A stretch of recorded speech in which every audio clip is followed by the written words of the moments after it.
Live. Okay, there we go. Welcome to the Gruber Morning Show. This is our weekly AI podcast.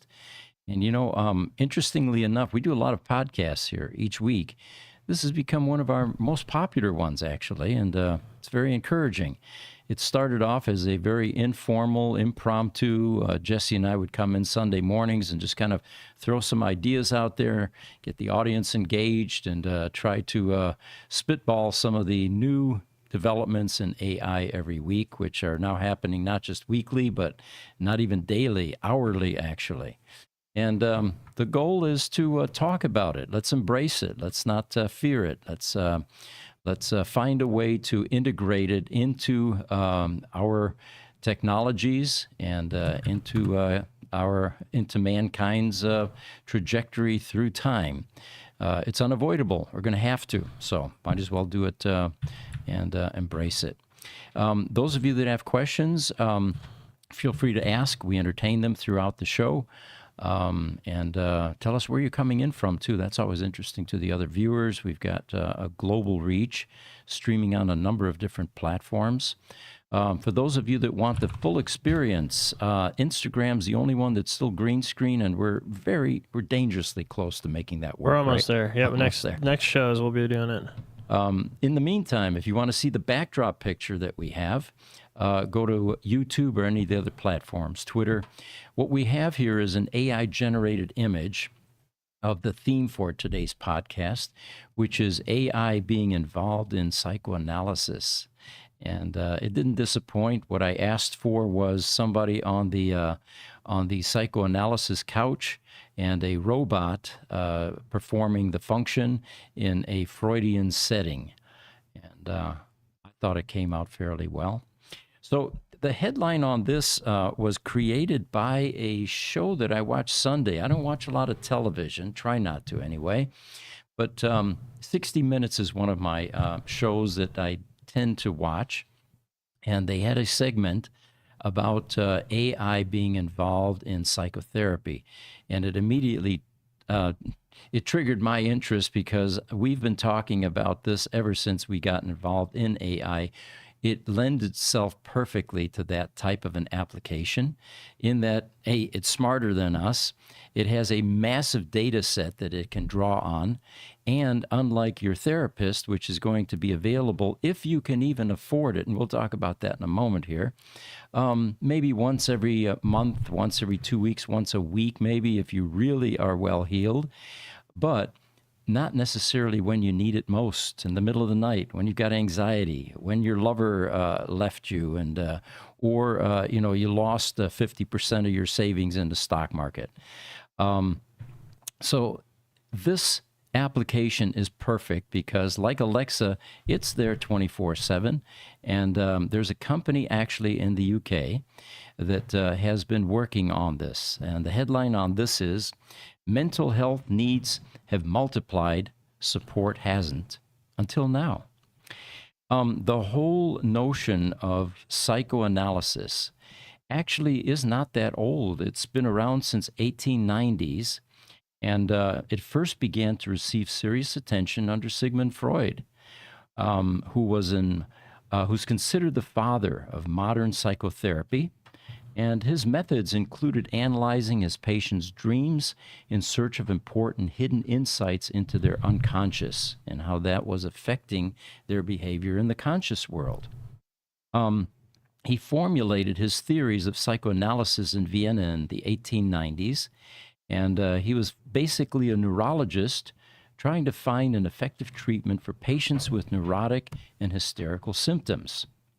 So this 60 Minutes session was entitled AI-Powered Mental Health Chatbots Developed as a Therapy Support Tool. For those of you interested, you can go online, go to Google, and if you Google this this company that is actually developing this application called Woebot, Woebot. They have a link at the top of the website that you can go to and see the 60 Minutes presentation this last Sunday. Now, the field of psychotherapy has not had any major breakthroughs since the basic architecture was laid down by Freud. in the 1890s. And there is a serious shortage of mental health professionals, and it is rapidly growing.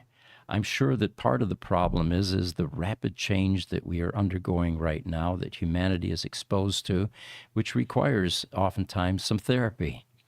And if you're not convinced that people need therapy, look around you. There's still some crazy stuff going on this planet, and it seems to be getting crazier all the time.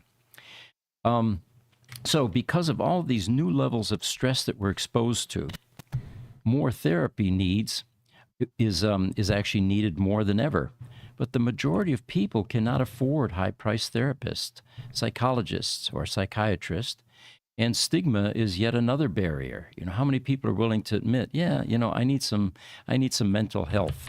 I need an expert to help me sift through my thinking, to get my head on straight. Yeah. I have a question for you about this. All right. Instagram. Yeah, you can read this one first. Go ahead. All right. Cult Devotion 1988 says, tell us a secret about CAN bus protocols.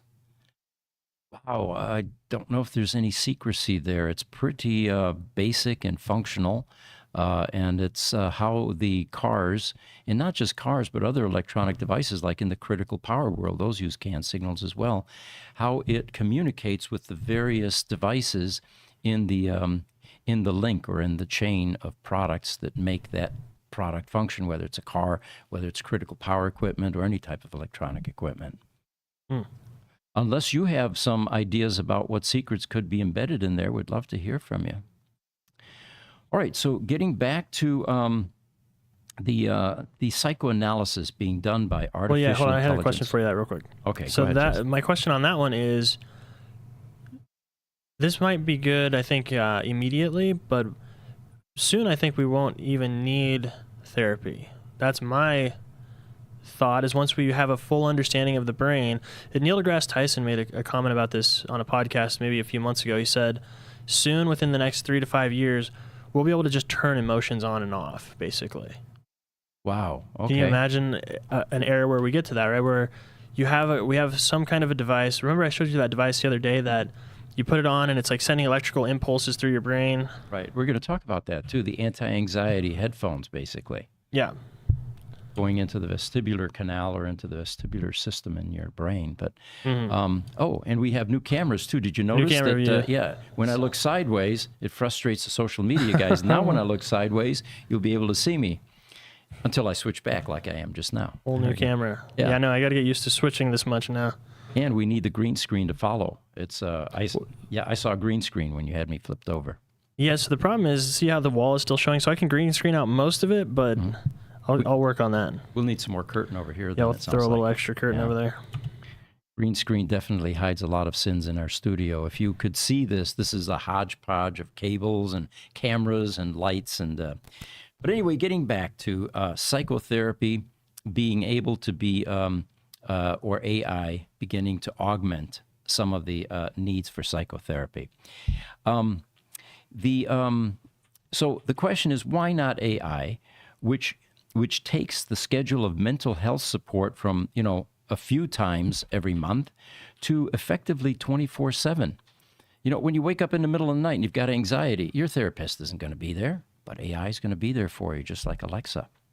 So the company that has developed this application is based in Ireland, and the primary contact in this 60 Minutes presentation is Alison Darcy, which described the design of this AI companion to help people feel happier. And she'll tell you the first ingredient is Spock, the logic-driven Star Trek character who struggles with human emotions. Toss in some Kermit the Frog, who's insightful but never lectures. And then add her late friend Eric Bayer, who had immense compassion and a hypnotizing way of drawing people in until they revealed truths that they hadn't even realized that they were hiding. Again, getting back to basic psychotherapy. All of these traits fuse together, she says, to create Woebot, WOEBOT, a kind of often humorous chatbot that uses AI to function like an automated therapist. It's an emotional assistant that's there for you in tricky moments and always has your best interest at heart. She, by the way, is a clinical research psychologist. And importantly, she says the chatbot has a fun dynamic as much as a therapeutic one. Darcy, her background, spent a couple of years working as a software developer in the late 90s before going to grad school for psychology. She is passionate about making mental health care available to everyone. She launched Wobot Health in 2017 with a team of psychologists and AI experts at Stanford, where she's an adjunct professor. A spokesperson notes that it's now been around, that it's being used by 1.5 million people, this application that they created. The company has raised some cash via multiple funding rounds, and it is currently allowing its app to be available for free to individual smartphone users, though that model could change in the future. So there's a caveat. If you want to get it free for now, jump on the bandwagon. Wobot also partners with healthcare organizations and businesses to help provide its services to more people.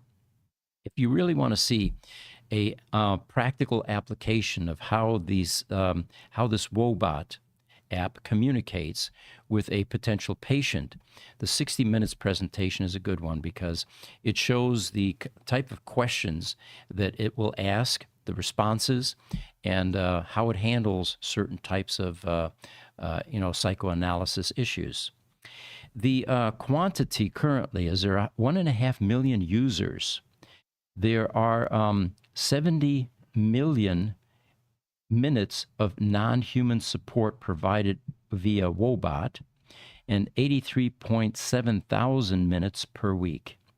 70% of conversations take place outside the traditional working hours, with the highest engagement peaks between 8 to 11 p.m. So again, that's not when your therapist would normally be available.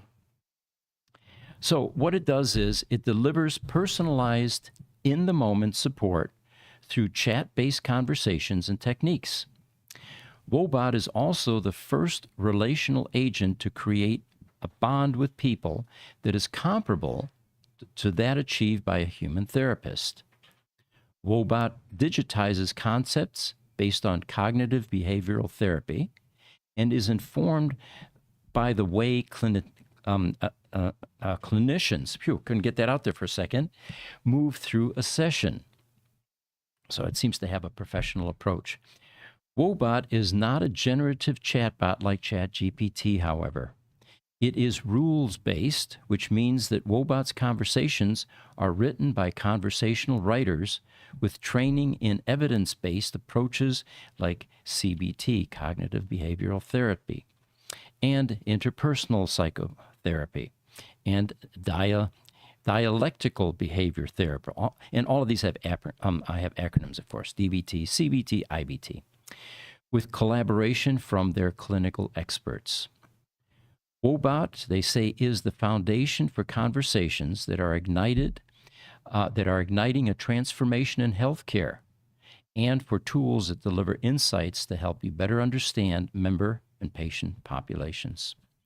So again, if you're interested, I highly recommend that you look up Wobot, Google it, and look at that 60 Minutes session, and you can get some more information. And then you can also sign up for the application, which I did this morning, by the way. It'll be interesting to see what that's like when it comes through. And if we have some more breakthroughs, we'll report that in the next AI podcast and let you know how we're doing with it.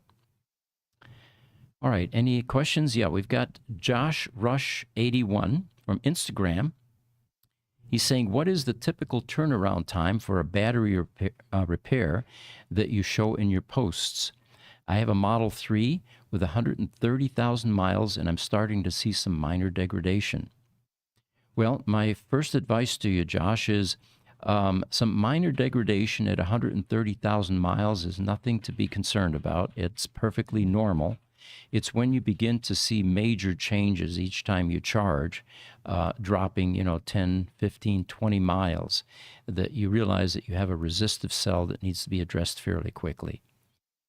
And in the Tesla Roadster world, for example, how long does it take? Because we do those every single day. It can vary anywhere from a couple, 3 weeks, including test driving, to a few months, depending on how long it takes to get the battery pack stabilized. And that's usually determined by how long the battery has been bricked in the Tesla Roadster world, meaning that it's gone without charge and it has drained even further. In the later model cars, like the Model S's, for example, the process there could be only a couple weeks to maybe a month or so. TikTok, JWL. Can you spell it again? Woebot, Woebot, as in woe is me, and then bot. All right. Here's an interesting headline, and this could be a map to curing some diseases like cancer. Generative AI tech is dreaming up new antibodies. And they say this approach could one day help us develop new antibody therapies quickly and cheaply.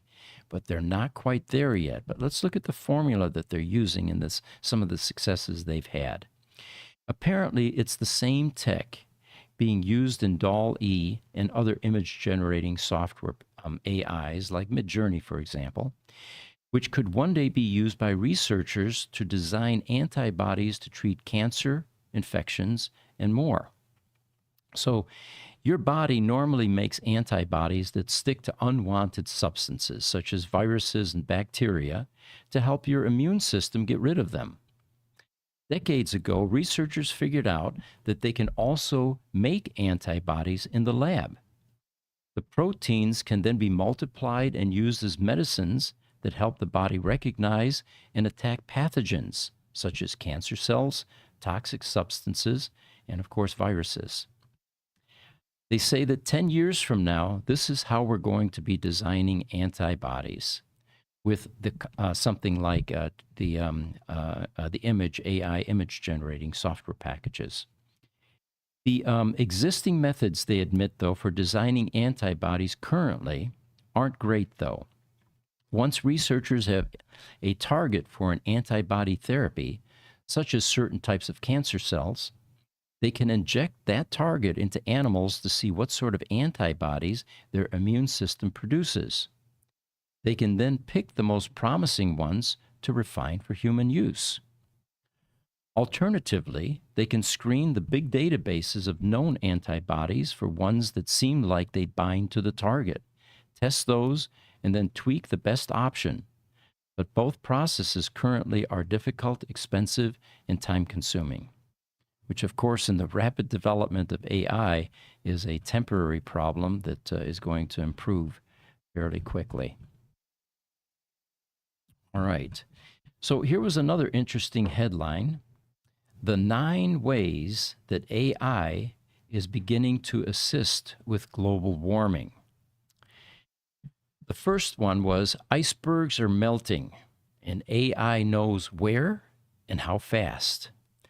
Remember, that is a very difficult, time-consuming, and somewhat inaccurate process because you have to physically be there in order to measure the degradation of these icebergs. You can do some of that visually, perhaps, but taking measurements and all of that, of course, gets very intrusive, time-consuming, and costly. Well, it turns out that AI has now been trained to measure changes in icebergs. Get this, 10,000 times faster than a human could do it. And of course, a lot less expensively. What this will do, this will help scientists understand how much meltwater icebergs release into the ocean, a process accelerating as climate change warms the atmosphere. All right. The second one that where they're utilizing AI to help with climate change and global warming is mapping deforestation with AI. AI, in conjunction with satellite imagery and ecology expertise, are also being used to map the impact of deforestation on the climate crisis. Space Intelligence, a company based in Edinburgh, Scotland, says that it's working in more than 30 countries and has mapped more than 1 million hectares of land from space using satellite data. The company's technology then remotely measures metrics such as deforestation rates and how much carbon is stored in a forest, able to make some predictions from that type of data. Excuse me. Number 3, AI is helping communities facing climate risks in Africa.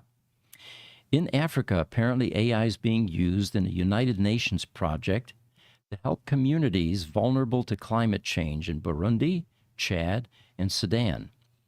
It's called the IKI project, and it uses AI technology to help predict weather patterns so communities and authorities can better plan how to adapt to climate change and mitigate its impact. This includes improving access to clean energy, implementing proper waste management systems, and encouraging reforestation. The fourth one they list, using AI to recycle more waste. They use AI to tackle climate change by making waste management more efficient. Waste, they say, is a big producer of methane and is responsible for 16% of global greenhouse gas emissions, according to the United States Environmental Protection Agency, the EPA. Gray Parrot is a software startup based in London, and it has developed an AI system that analyzes waste processing and recycling facilities to help them recover and recycle more waste. There's actually a video, if you go to the Gray Parrot website, that documents and displays and illustrates some of this.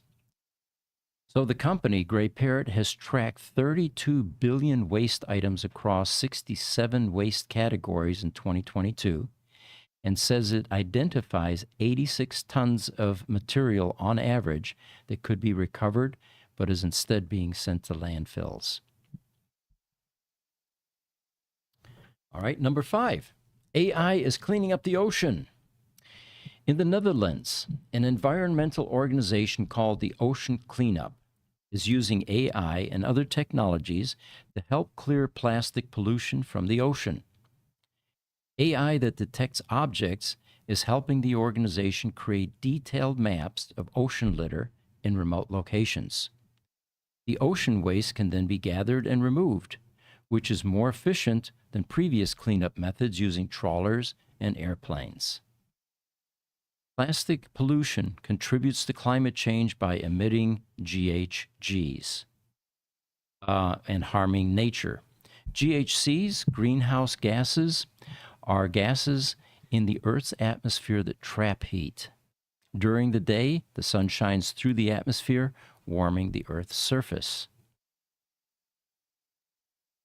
Number 6, AI is helping predict climate disasters. In Sao Paulo, Brazil, a company called Simpremo is using AI to predict where and when climate disasters will occur and what type of climate disasters they will be. The aim is to help businesses and governments better prepare for climate change and the growing challenges for communities that come with it. The company works in industries including insurance, energy, logistics, and sport, where its analysis of disaster conditions and factors such as air quality can inform decisions on whether to delay or suspend events. I guess that would make sense if we have the Phoenix Open here and we're, AI saying it's going to be really rainy those 2 days, they probably will reschedule. Or play on through? I don't know. Do they really delay golf? That's a good question. Do they stand out in the rain and get wet, or use umbrellas, or? Yeah, I'm not too sure on that actually. I would assume that if there's thunder and lightning, you probably don't want to be out on a open course with a metal rod in your hand. Good point. So probably delay there. Yeah. Yeah. And then, of course, the caddies could hold the umbrella, I suppose, along with the golf bag. Yeah, either way. Anyway, there's an interesting question. If any of us, or if any of you in the audience know the answer to that, will they play through on golf courses when it rains? We'd love to hear from you. Yeah, we're obviously not golfers here. No. All right, number 7, they say, A wish list of AI climate tools. Well, Google's DeepMind, in Google's AI research laboratory, says it's applying AI to help fight climate change in a number of areas. And they have what's called GraphCast. It's a state-of-the-art AI model delivering 10-day weather forecasts with unprecedented accuracy in under 1 minute. It can even help predict the potential paths of cyclones further into the future. And then they have a map there on X if you're interested. So if you're on X, look up GraphCast and you can see how some of this works. And you can begin to see how valuable this would be. I mean, these natural disasters like predicting the path of tornadoes or cyclones would definitely begin to eliminate some property damage because some preparation can be done. Vehicles can be moved out of harm's way. Houses shuttered. All right. Another item, number 8, how artificial intelligence can help industry decarbonize. Well, AI is being used to help companies in the metal and mining, oil and gas industries to decarbonize their operations. A company called Eugenie.ai, based in California, has developed an emission tracking platform that combines satellite imagery with the data from machines and processes. And then AI analyzes this data to help companies track, trace, and reduce their emissions by 20 to 30%. Industrial sectors generate around 30% of greenhouse gas emissions globally. So attacking that definitely would begin to affect global warming. And then finally, number 9, they list reforesting hills in Brazil using drones. They say AI-powered computers are pairing up with drones in Brazil to reforest hills around the coastal cities of Rio de Janeiro. The computers define the targets and number of seeds to be dropped. The initiative, which was launched in January of 2024, is in partnership with Rio City Hall and startup Morpho, and aims to grow seeds in hard-to-reach areas. A single drone can disperse 180 seed capsules per minute, which is 100 times faster than using human hands for traditional reforestation, according to the local government. Can this AI also change the minds of climate deniers? You know, I'm sure it can. That would probably be a fun project. That'd be like a chip we would have to insert into them. Yeah, that would be one way to do it, I suppose. I wonder what the flat earthers were doing during this last eclipse event. There was a lot of joking about that. All right, here's a company that is using autonomous robots for picking raspberries on Portuguese farms. There's a picture here, Jesse, called Berries. Simple enough. And this demonstrates how tech can help agriculture industry combat labor shortages that might otherwise leave fruit rotting in the fields. Now, this one is picking strawberries. Those are strawberries, right? Yeah, not raspberries. Or are they raspberries? You know what? Maybe No, They kind of look like. yeah, okay. Okay. They're too pointy. The ones that I get, that my wife gets at the grocery stores are rounder than that. But yeah, this looks like a pointed raspberry. All right. So here's the challenge. Farmers throughout Europe rely on seasonal workers to harvest their crops. But the COVID-19 pandemic and the war in Ukraine have led to labor shortages across the continent. In response, some farmers have had to simply watch food go to waste. While farm robots have been deployed to address labor shortage for harvesting apples, lettuce, and other crops, getting machines to pick soft fruits, such as raspberries, without damaging them has been a much bigger challenge. Their purpose, of course, has always been to help growers harvest everything that they produce. Well, this is where the idea came from. In 2016, Martin Stolen launched Fieldwork Robotics to commercialize the robotic harvesting technology that he developed as a researcher at the University of Plymouth. In 2019, they completed field trials of a raspberry picking robot And now two of their harvest robots have been commercially developed at farms that supply raspberries to supermarkets in the UK and other European countries. How it works. Fieldworks harvesting robots have 4 picking arms equipped with grippers, and they use a combination of sensors and software to autonomously pick raspberries without causing damage that would make the delicate fruit unsellable.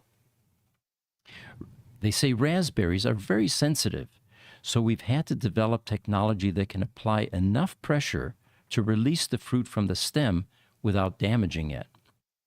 For any of you that have picked raspberries, you can probably relate to that. You can end up crushing them if you apply too much pressure. At the same time, they say our sensors are now so advanced that they can tell if the fruit is ready to be harvested or not, meaning what can be sold is all that is picked.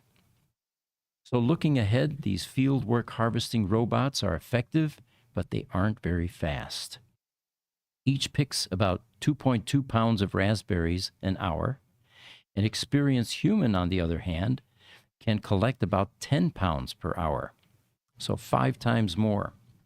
Now, having said that, you do have to factor in that this robot can work 24/7, unless it needs daylight, come to think of it. Maybe because it's solar powered. Solar powered, and it actually illuminates the fruit. That would be one way to get around that. Yeah, you'd probably see it through ultraviolet is what I'm trying to think of, I think. Yeah. You need probably ultraviolet to detect which ones are ripe, which ones aren't. The correct colors, yeah. Maybe. And then, of course, you have other issues like no bathroom breaks, no sleep time, no lunch breaks, period, And so that 5 times faster at this point for humans may not be as attractive as it really sounds. But fieldwork is now focused on doubling that speed of its system with the ultimate goal of having it pick 66% more raspberries per day than humans working an 8-hour shift. So 25,000 berries collected versus 15,000 per robot. I got a video. I don't know if this is the same company, but this is a Yeah, let's take a look. video here. It sure looks like it, Jesse. I think you've got it, yeah.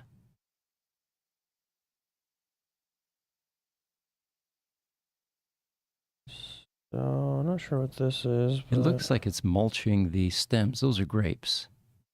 Or blueberries, I suppose. Okay. I think we're back to raspberries now. Those look like tomatoes?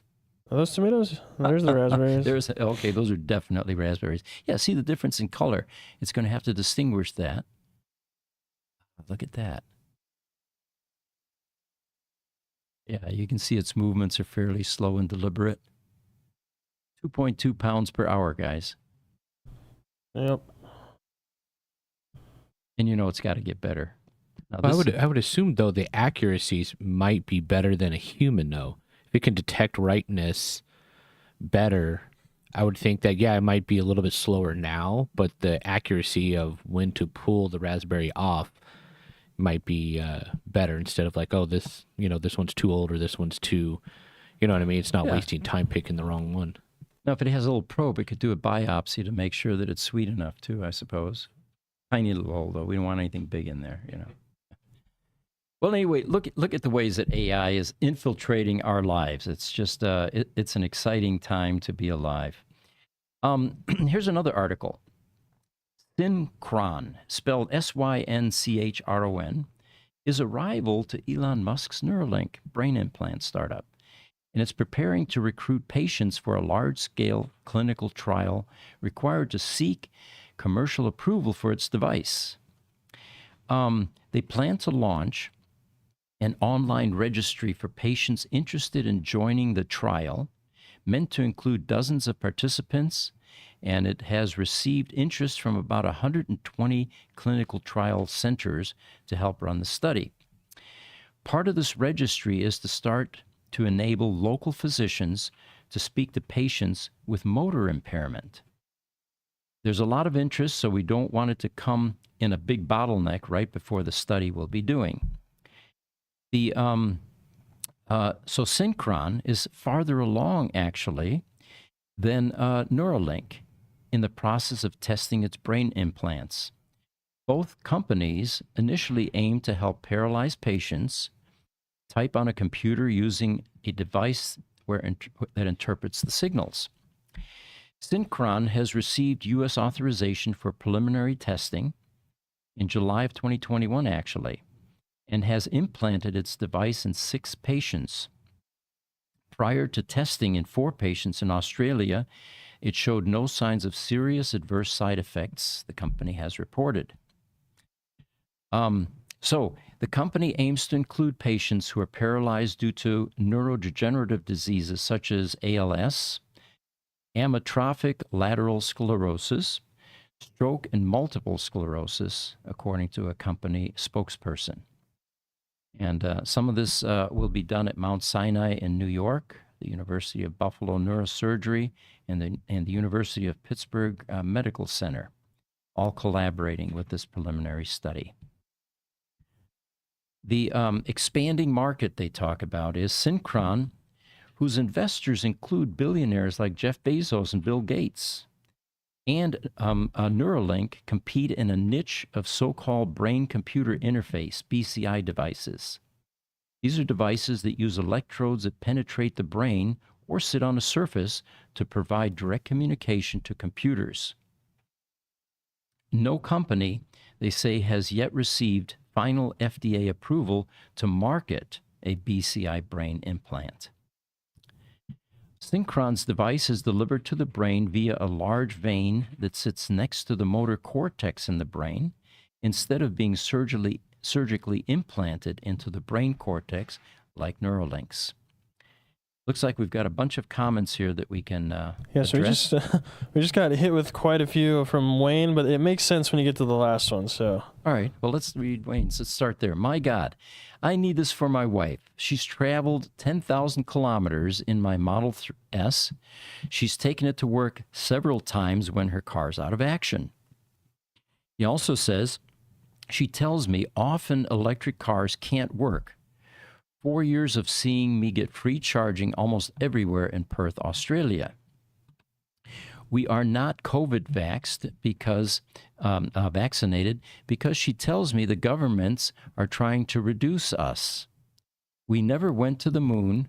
Oil is being made as fast as we burn it. Nothing wrong with burning oil and gas, coal, and wood. Sounds like someone's wife needs to lay off the Fox News. Just kidding. We don't give marital advice. And then finally, Wayne says, it's hard every day. She laughs at climate changing, that it isn't just natural. I need this AI chip soon. It's very hard living with this daily. I hear every conspiracy and Trump is still president. Okay. yeah, that's the part that wrapped it up nice. I thought we were losing Wayne for a minute there, but no, we're good. Thank you, Wayne, for the The laugh. AI chip is coming. Yep, it is coming. All right. Elon Musk has once again spoken about some of his expectations for the future of AI, and this time in an interview held on X Spaces. And this was on Monday this week, yeah. Wayne just said, I need to talk to Wobot. Get a subscription. It's free right now, it looks like. So on Monday, apparently Elon spoke about some of his expectations for AI, and he spoke to Spaces Call with Nikolai Tangent, founder of the Norwegian hedge fund AKOK Capital, on a range of topics, especially focusing on AI, space exploration, and a few details about Tesla, like its path into the automotive market in India, which, by the way, has everybody excited. There's a huge market there. Their population is over 1 billion as well, so... Where? In India. Oh, India, yeah. Interestingly, Musk said that he thinks humans will probably have AI that's smarter than any one human by the end of next year, while he believes that the total amount of compute power of AI will exceed all humans in 5 years. I think it's already there. I think so, too. It's yes. already smarter than we are. You know, it's easy to make these predictions, but yeah, my experience with AI, talking to it, it tends to indicate clearly it's smarter than me, at least. Yep. Same. He says, my guess is that we'll have an AI that is smarter than anyone human. Well, we already did that. All right. The rest of this is Musk also said that XAI plans to have Grok 1.5 finished by May. Well, that's next month. And that it will be better than OpenAI's ChatGPT-4. However, like the above and many of Musk's other claims, according to this article, it's worth taking his timelines with a grain of salt, as he has also announced that Grok 1.5 would be coming out next month, and that was in January. Elon does not intentionally overcommit and underdeliver. I think he's just getting bad information from the people that work for him. Gesundheit. Do you think it's a chain of info problem? Chain of info, too much optimism, and then of course all the unforeseens. I mean, we're dealing with technologies that are very complex. True. And there are things that come out of left field constantly. You're a programmer, you understand this well. Yeah. All the unforeseens. Elon is known for setting very, very aggressive deadlines for things, as far as just anecdotal stuff from the various companies. Everybody, from what I understand, loves working there, but it's very like a common thing that he reaches for the stars, so to speak. And he's not the only one. Stephen Jobs was the same way. They set they raised the bar very high. Mm-hmm. And fortunately, usually people can, rise to that. Yeah. And that's where change comes from. All right. So they say, along with predictions for AI and XAI's plans, he also pointed to the need for regulatory division to monitor the rapid growth of AI sector. But then later on, he says, the technology is already progressing at a rate that's too fast for any regulatory agency to keep up with it. Amen. That's our video. We have it coming. Yes, very true. And he also echoed recent warnings about AI being programmed to be too politically correct, citing Google's Gemini AI as an example. He says, but I do have a comment for what I think is very important for achieving safe AI, which is that it's very important to train the AI to be as truthful as possible. I think you can get some very dangerous things when you program an AI to be politically correct. You guys agree with that? A little bit. Think so? Well, he gives an example. All right, go ahead. Yeah, he gives an example. Okay. He says, I think that things may seem relatively innocuous now, but will not be so in the future if AI has immense power. You can take the Google Gemini example, where it refused to produce a picture of George Washington as a white guy, and any impact, any historical figure would automatically be made diverse, because it's being programmed to insist on diversity. I think the problem with Elon right now is that he's on this campaign of anti-woke, anti-political correctness. He's been on this rampage for a good solid year now. So I don't think, personally, I don't think it's as bad as what people make it out to be. I think companies maybe go a little too far in making sure they're not going to get sued or get bad publicity on them. But I mean, I could see where you'd want a nice even balance on your product, though. Yeah. And, of course, colorizing George Washington in some fashion, whether it's brown or black or, who knows, Asian. And I guess you could blend all of those into one to make it more politically correct, right?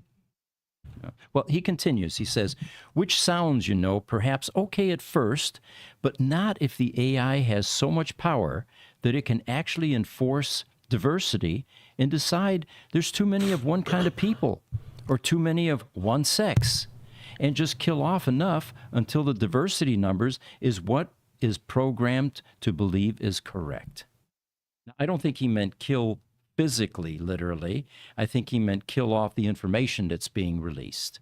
No, I think he meant kill. You think kill? Well, yeah, he's saying until the numbers are even. There's no other way you could mean that. He's giving a extreme hyperbole there, but it's very clear that he thinks that that's the end goal of AI, is to thin the herd in certain ways to where everyone's perfectly equal. I don't know that that's the case. I think that the pendulum swung to the, as people call it, the woke side, or whatever you want to call it. It's, there's a lot of people fighting to have it swing back. I think there's got to be some kind of a middle ground. I think there's no, in my personal opinion, there's no such thing as free speech. Some speech has to be limited to prevent violence, to prevent uprisings, to prevent all kinds of things. You can't just allow people to do and say whatever they want completely, because that would allow things that are just really horrific and against the law and all kinds of other stuff. So there's got to be a line somewhere, and I think that's what X is trying to do right now, is trying to determine what that is. Well, the age-old cliche, of course, is yelling fire in a crowded theater, Right. or bomb at an airport. It does feel like that the woke has gone, it was at the left for a brief second, stirred the pot and swung heavily to the right, and now has stayed there for long term. It feels like it needs to balance out a little bit. It's gone a little too far to the right now. So the woke stuff, though, do you want, the question would be, everybody has access to ChatGPT equally, as long as you can go either use the free one, everybody has that, or you can pay the $20, right? Right. So do you want the people that say, like, the Holocaust didn't happen, for example, do you want ChatGPT to enable them with a perfectly written narrative to convince all of their community that the Holocaust never happened? Or do you want that to be paywalled, or like, not paywalled, but like gated away to where that information is not something that it's going to do? Like, write in the style of Hitler and tell me why he was right. We don't want that proliferating. Well, the reason we made it so difficult is that it's not binary anymore. We have taken the term censorship and said, well, we're going to apply degrees, and now you have a very subjective experience of that concept. In a pure world, you either have censorship or you don't. It's very binary. And that's where the difficulty lies, is anything in between. Which is funny because Elon screams about free speech and non-censorship, but if you go on X, several of his posts have been flagged by community notes correcting his own stuff. Stuff. Yeah. And that's censorship right there. I mean, it's just not blocking it, but it is correcting it. But what you mentioned earlier, though, the pendulum swings, that's been the way of humanity ever since day one. It's just a natural, phenomena that occurs, and it's going to swing both ways. And right now we're pretty far into that woke land. If any of you are interested in getting the full Spaces interview with Elon, you can get that on X. Right. Any questions? Wayne Levitt says, I need to talk to Wobot. Yeah, we've already got that. And Cesar Soto says, how many AIs are there? Well, it depends on which type of AI. There's a lot of different types of AIs, but probably 5, I think, large language model text generators that are out there right now that are like top of the market. That are accessible, yes. Yeah.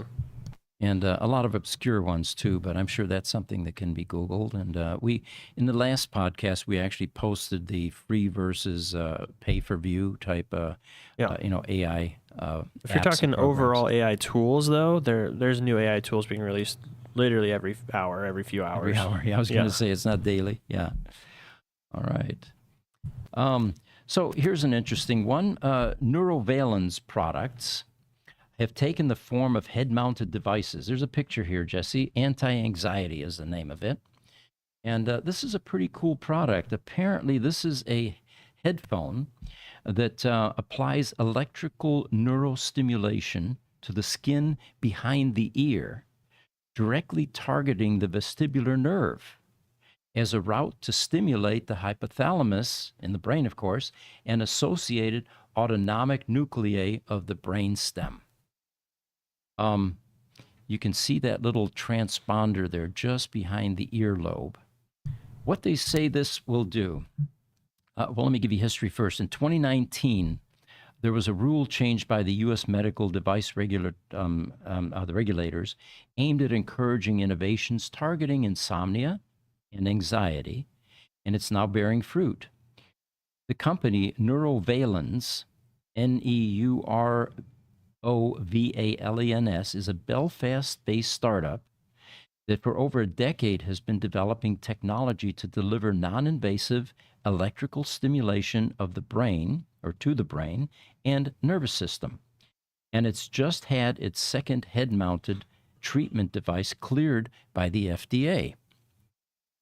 Neurovalence now has 2 medical devices approved for prescription by doctors in the United States. One is to treat generalized anxiety disorders, acronym GAD, and another targeting insomnia. Yes, I need that. I need the insomnia one. Yep, that would be a good one.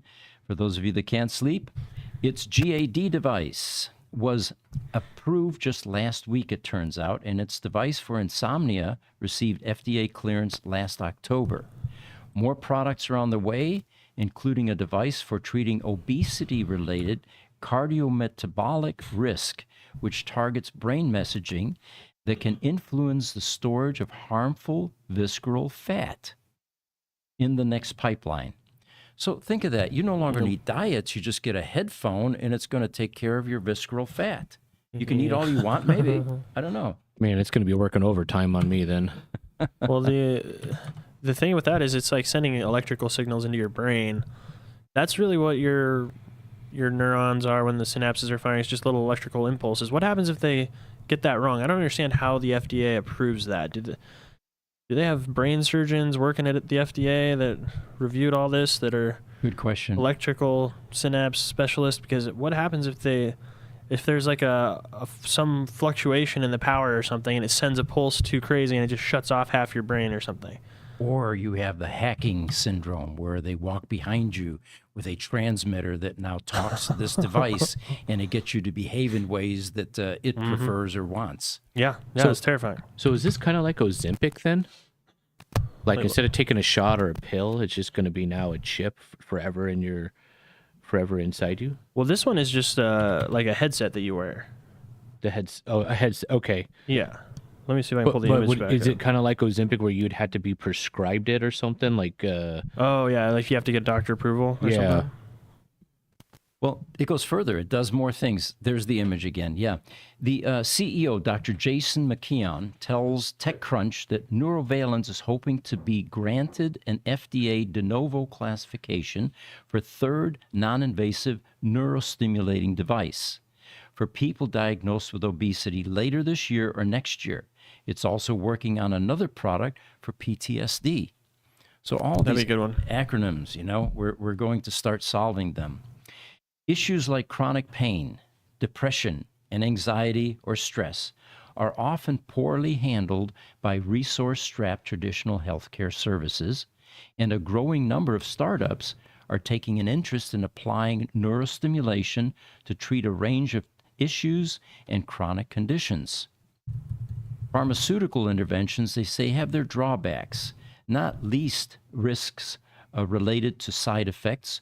So non-invasive alternatives that are able to demonstrate success and safety could be transformative and could also work in concert with drugs to dial up the interventions. So there's a huge potential, they say, for this field of non-invasive neurostimulation. All right. Korea. They were in the news, or we reported on this a couple of months ago or so about Pete? their, yeah, Real quick, I wanted to show you this video. sure.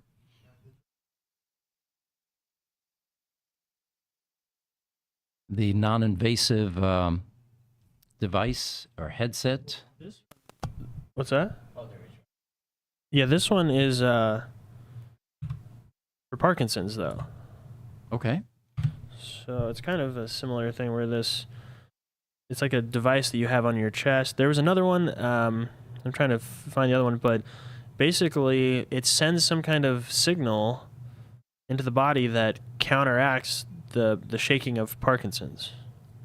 Oh, There's something similar in sleep apnea too, like Inspiria or something. I see a lot of commercials now for it, where it's a device that they put inside you, and it's supposed to like do something to where when you start having an episode, it's supposed to open your airways somehow, like it sends pulses or something.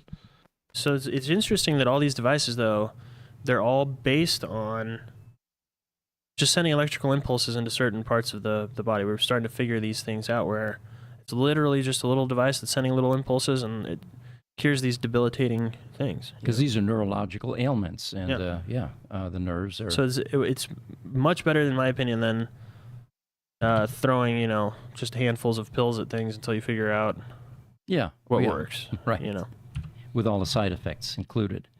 So, getting back to Korea, Korea has an artificial sun, and it sets another nuclear fusion record. Um, the artificial sun concept, by the way, it's a device designed to do this, and it's called tokamak. It's a donut-shaped machine that generates enough heat and pressure to turn gaseous hydrogen fuel into plasma. Magnetic fields then confine the plasma in a way that allows fusion to take place within it, identical to what the sun is doing. Instead of it has a gravitational field that contains the fusion process.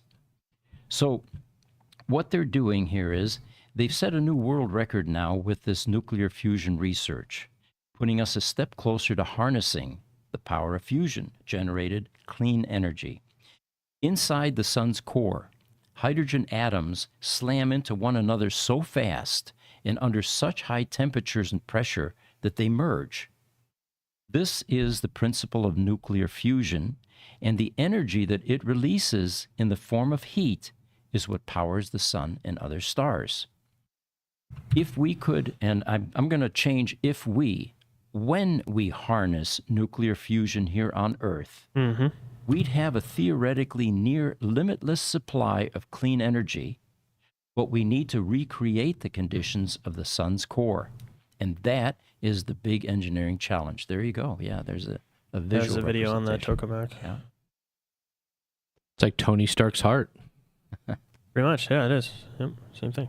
And the fundamental principle here is to get more energy out of fusion reactors than we put into them. Now we're into perpetual energy or perpetual motion or whatever else you want to call it. Yeah, and for most of the fusion reaction, I don't know how long our sun is going to last, but it's like hundreds of thousands or millions of years or something insane. So Past our lifetime, yeah. Yeah, way past the whole existence of humanity up until this point. So we need to be able to sustain super hot plasma for longer, and that would eventually give us this source of limitless clean energy. So while scientists have managed to trigger nuclear fusion using these tokamaks, they're still working on extending how long we can sustain the superhot plasma.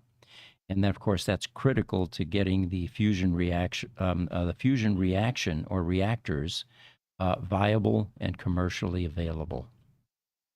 But the good news is, and I think this happened end of last year, where they were actually able to get more out of something than they put in it. And as you had mentioned a number of times, people didn't realize what a monumental technological achievement that was. people still don't, yeah. There's people out there that still don't even know that it's happened. And I don't know how this information hasn't gotten everywhere yet, but it's progressing rapidly. My take on it, we're being flooded with so much new information that it just kind of blends in with the rest of the noise. Well, the other thing, too, I think the internet has taken us to an era where people aren't surprised by things anymore. Like we had the whistleblower the other day who was like a few months ago, who was a career-long military guy who's going and testifying in front of Congress saying that there's aliens and spaceships out there in the world, and then he's saying the same thing on Joe Rogan. We have that happening. Yeah. And we have, especially since COVID, I think, people just aren't shocked by crazy, wild news anymore. And there's no rush now to build bunkers in their backyards to shield themselves from either the aliens or nuclear explosions. People have come to. I think there's also a credibility problem. There's so much information that they can't sift through it all. And they just take it with a grain of salt. It's not... Nobody knows what's real. Yeah, exactly. Which is another dangerous trajectory that we're on, the blending of physical reality and artificial or virtual reality. Once that happens, all bets are off. So here's another article. Headline, AI will shrink workforces within 5 years, say company execs. Apparently, they polled a number of executives, and there were 2,000 of them that were part of a Swiss poll, and they showed that 41% of them expect to employ fewer people because of the AI technology. It's going to revolutionize the employment and the way we work, they say. and that AI is emerging as a great disruptor of the world of work. Companies must do more to reskill and redeploy teams to make the most of this technological leap and avoid the unnecessary upheaval. The executives surveyed work in 18 different industries, and it included some of the top ones like energy, retail, the automotive sector, from 9 countries, including the U.S., Canada, Germany, Japan, and the workforce represented white-collar and blue-collar jobs. And again, they said 46% of the executives said that they would redeploy employees internally if their jobs were impacted by AI. Well, that's an optimistic prediction, but we'll have to see how that actually plays out. Okay, Pete. Yeah. So let's do a survey for you. You're an executive. You've run companies for a long time. You are very ingrained in the AI. We're doing an AI podcast right now. Are you going to replace your employees? Fair question. However, if you've noticed, we are retraining and re-educating our employees on how to use these miraculous tools to make us more competitive in the marketplace and separate us from the rest of the companies. Yeah, very And I true. think as long as that's in the forefront of the mission, that we have those types of companies will have no problem losing employees or having to lay them off. So that wasn't a no or a yes. You know what you guys do need to be prepared for? We're going to be sitting with machines at some point in time. Personally, I think it's cool. You can have fun with them. You can play tricks on them. You can mess with them a bit. You Yeah. can confuse them. Remember how Spock used to react when he heard a joke? It was very confusing, having to deal with emotions or ironies or things like that. But yeah, it's an exciting time. I'm looking forward to it. I'm not at all dismayed. Just All the right. beginning. Just beginning, yeah. They say still that offers little consolation, talking about, we're going to try to redeploy employees to the workers where AI has already helped push out. Fast food, for example, is beginning to take note of that. And they've cited AI as the reason for making layoffs. Now, here's a Goldman Sachs economist. He said in March of last year, actually, that as many as 300 million full-time jobs could be lost or diminished globally by the rise of generative AI, with white-collar workers likely to be the most at risk. Well, we already see that. I mean, coding, for example. Yeah, coding that's the famous quote from Jensen, the CEO of NVIDIA, said, soon coding is going to be natural language. You're not going to have to know coding languages. He says going to school right now to learn programming languages would be a waste of time, essentially. We're that close to not actually having to know the languages anymore, yeah. Yeah. Isn't it ironic that the machines themselves are actually getting into languages? And I remember programming in hexadecimal, machine code, because we didn't have hard drives. We had paper tape machines. And in order to boot up a large mainframe, oftentimes you had to put in a bunch of hexadecimal commands. See, now that's interesting because you have seen the birth of this kind of technology all the way through to now it being completely handed off to AI, essentially in one lifetime. So that's why we have that video coming out about Moore's Law no longer being a thing, because the rate of change and development of this technology is getting very, very, very fast. So It's going to be a great video, by the way. We've been casually working on it, but I think it's gaining momentum now. And we'll have it out on our YouTube channel. All right. OpenAI is experiencing a rapid growth in the adoption of its enterprise-focused GPT offering, with Brad Lightcap revealing that the number of users signing up for ChatGPT Enterprise has quadrupled since January. The numbers now exceed 600,000. Initially, it was 100,000. 600,000? Hold on, let me see here. Try to do the math on that real quick. And they feel that there will be further widespread AI adoption in 2024. So that's an additional 20 million a month in revenue? If you're doing numbers, Yeah, just rough Wow. numbers. Hopefully that will... And that's per user or per company? I don't know, but because when you sign up for enterprise or like Teams, you can get a bunch of seats for your company. So Who knows how much revenue that is? That's millions and millions of dollars. So as they say that this ChatGPT enterprise was OpenAI's most substantial effort to monetize its AI technology. Oh yeah, there you go. The enterprise version includes enhanced features, robust privacy safeguards, including data encryption and commitment to not use customer information for model development. Really? Yeah. And they say that these assurances have resonated with the businesses seeking to harness the power of AI while maintaining data security and confidentiality. Oh yeah, so that's the thing that we're considering too, because when you upgrade to their enterprise plan, they don't data mine your use of it, Yeah. is what they're saying. Yeah. Classic example. We're using AI at Gruber Motor Company to feed our knowledge base and all of the open source stuff that Tesla has released on a Tesla Roadster, synthesizing that, merging that into a Roadster GPT. We're doing the same thing with the Model S and the later models currently. Do we want that information being publicly available, considering we have poured hundreds of thousands of dollars into the development and collecting of that data? And years, Yeah. many years. Yeah. It's considered intellectual property as far as we're concerned. So yeah, that would be a great concern for us if we start using the enterprise version and it's being fed into the broad range of LLMs. Yeah. Yeah, we got to keep that stuff. They say, however, OpenAI is not alone in this competitive space. Other prominent players such as Anthropic, Cohere, and even Microsoft, one of OpenAI's biggest investors, are also vying for a slice of the lucrative enterprise OpenAI market. And they say that this is going to be the year of adoption for AI in the enterprise.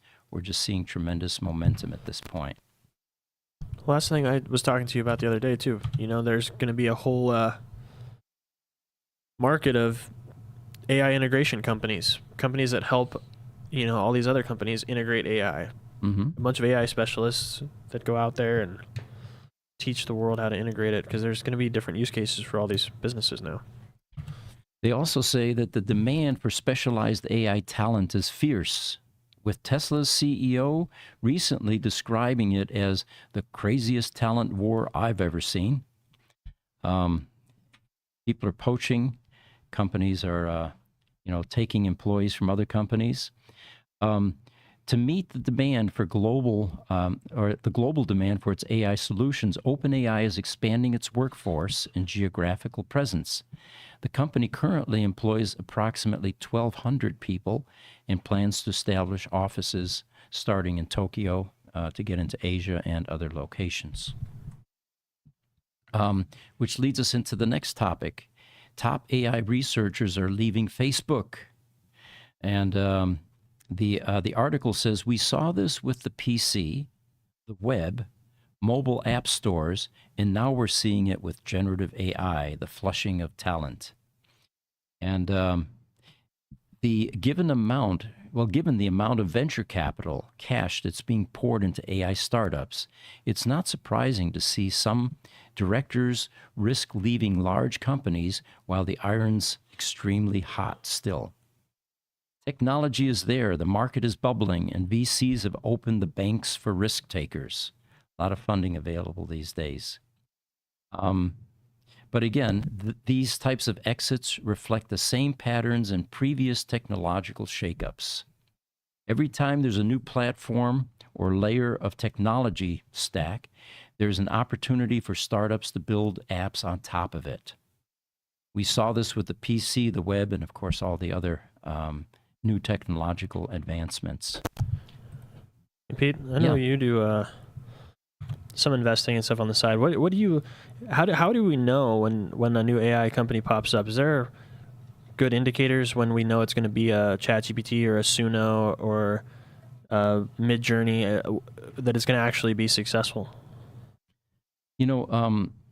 I just did a video on this, remember, about the behavior of principals in companies that are going out for private funding, VC money, or they've done an IPO.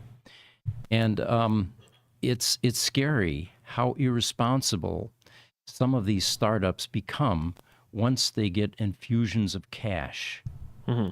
They go on spending sprees. Without mentioning names at this point, there was an EV manufacturer years ago in Casa Grande and received an enormous amount of visibility, which they all do typically because all the investors want to be part of this rapid movement.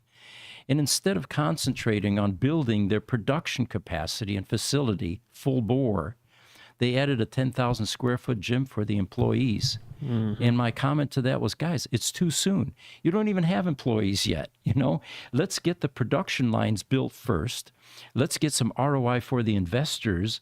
And then like Apple, you can build gigantic gyms, compounds, and employee benefit type, facilities. But it's not the first thing that you do. And this latest video that we put out on YouTube actually addresses that, because we had some recent examples. A private jet being purchased with a startup EV company before they were even profitable. The lavish compensation plans. The $21 million mansion overlooking the California coastline in a company that is headed for insolvency, bankruptcy. Again, I'm very wary of investing in these types of companies, and I would definitely want to do some deep dive due diligence before I gave them any of my shekels. All right. Was that a good rant, by the way? Yep. You guys are going to use that. All right. We've got some questions. Wayne Levitt, he says, I used to load about 20 floppy disks in my computer to open my auto mechanic software. Yeah. I go back a bit further. I used to use teletype with paper tape and actually punch it or feed it in to get the pre-boot going and then type in some hexadecimal code to do the rest of it. Was that in the 1800s? Yeah. Way back. Actually, it wasn't that long ago. It was the 1970s. Yeah. That's how fast it's moving, yeah. Started with Digital Equipment Corporation in 1975. And the software back then was Fortran, Focal we used, and BASIC was really cool stuff. It was far more user-friendly, and it was basically English language, Dean Bortz is joining us. There have been concerns about robotics taking jobs away, and now there are concerns about AI reducing jobs. I don't see it that way at all. I think it has and will create more jobs, just in my view. That is a very optimistic view, Dean, and I share that. I think we need to get creative and find ways to retrain, re-educate.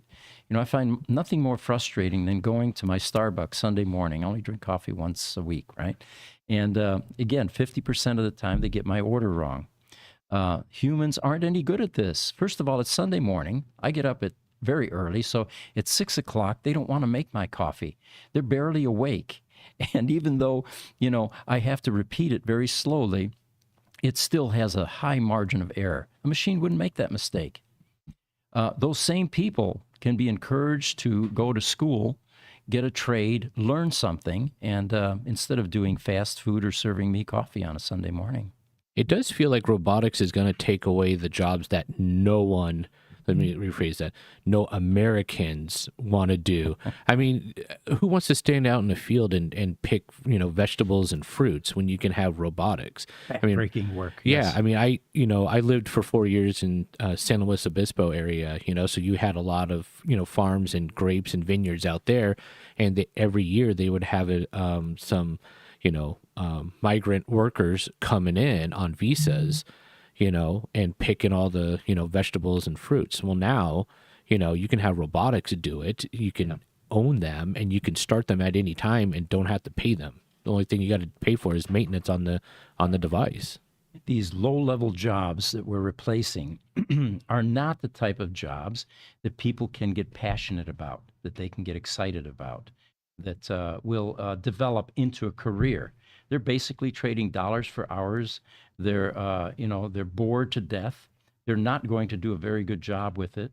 And remember that we spend more time at work than we do in anything else that we do throughout life. You've got to make it rewarding, enjoyable, and exciting.